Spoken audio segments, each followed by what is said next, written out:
So now we're going to talk about temperature changes. So substances, when you heat them, they change their temperature, right? The temperature goes up. But the amount of temperature change varies from substance to substance.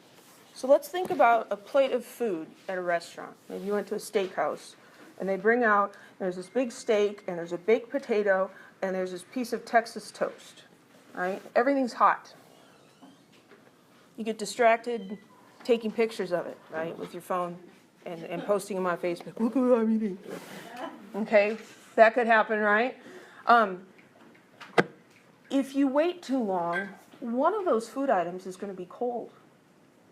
You know which one it is? The toast. That baked potato is going to stay hot for a super long time, right? It's like, will that thing ever cool off? Why does the toast cool off fast and the baked potato doesn't? The steak's going to be somewhere in between. It has a lot to do with water content. Not because it has a bunch of holes in it? Not because it has a bunch of holes in it. Although I'm sure that helps, and it's less dense. But there's a lot of water in the baked potato, and there's almost no water in the toast. Water has a very high heat capacity. When you heat water, you have to put a lot of energy into it to get the temperature to change. And the reverse happens. When something is cooling down, you have to release a lot of energy in order for the temperature to change.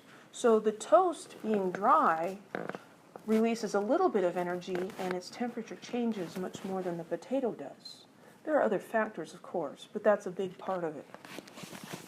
So heat capacity is the amount of heat, usually measured in joules, required to change the temperature of a given amount of substance by 1 degree Celsius.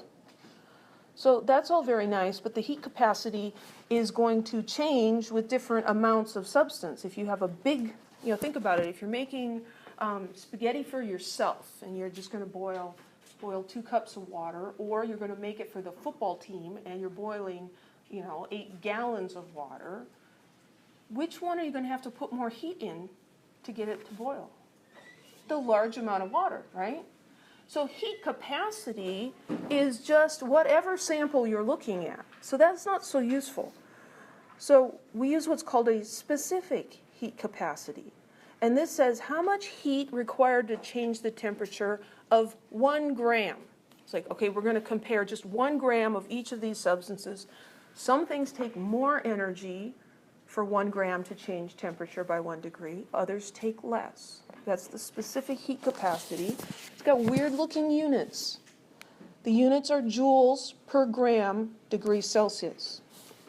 So written vertically, that's joules divided by grams times degrees Celsius. It's how much energy in joules to change the temperature of 1 gram 1 degree Celsius. So here's a table of some specific heat capacities. You don't need to memorize these either. They'll be given to you, or you have the opportunity to look them up doing homework. So lead, gold, silver, copper, iron, aluminum, ethanol, and water. So most of these are metals here, and their specific heat capacities are, except for aluminum, much less than 1, and aluminum even is less than 1, right? Water's is a whopping 4.184. 4.184 joules to heat 1 gram of water 1 degree Celsius. If you had 1 gram of lead and wanted to heat it 1 degree Celsius, it would only take 0.128 joules of energy. So if you put the same amount of energy into the 2 substances, the lead's going to get a lot hotter than the water. Its temperature is going to change more.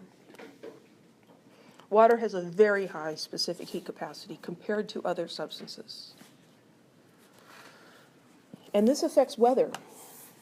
So, average high temperature in August in San Francisco, 66 degrees Celsius. Wait a minute. No. How long have I been using this and I didn't catch that? Yeah.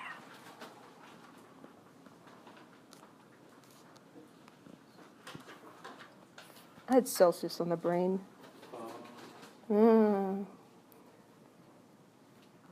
Because that would really, 96, that would be almost boiling water. We'd be dead. Okay, I'll have to fix that. Okay. Back on track. Average high temperature in August in San Francisco, 66 degrees Fahrenheit. In Fresno, 96. Now, how far you are from the equator has an impact on your climate, but we're roughly the same distance from the equator as San Francisco. It's mostly just west of here, not very much north. That's not the explanation. The reason is water and its high specific heat capacity. So here you have a picture of the Golden Gate Bridge. All this water, that's San Francisco over there. There's all this water, the ocean on one side and the San Francisco Bay on the other side. San Francisco's at the end of a peninsula. It's almost like an island. It's surrounded by water. When the sun shines down and hits the water absorbs the energy and heats up. But it doesn't heat up as much as dry dirt. Dry dirt has a lower specific heat capacity. It gets hot faster. Asphalt has a lower specific heat capacity. Concrete, building materials. So this water absorbs the sun's energy and increases in temperature, but not very much.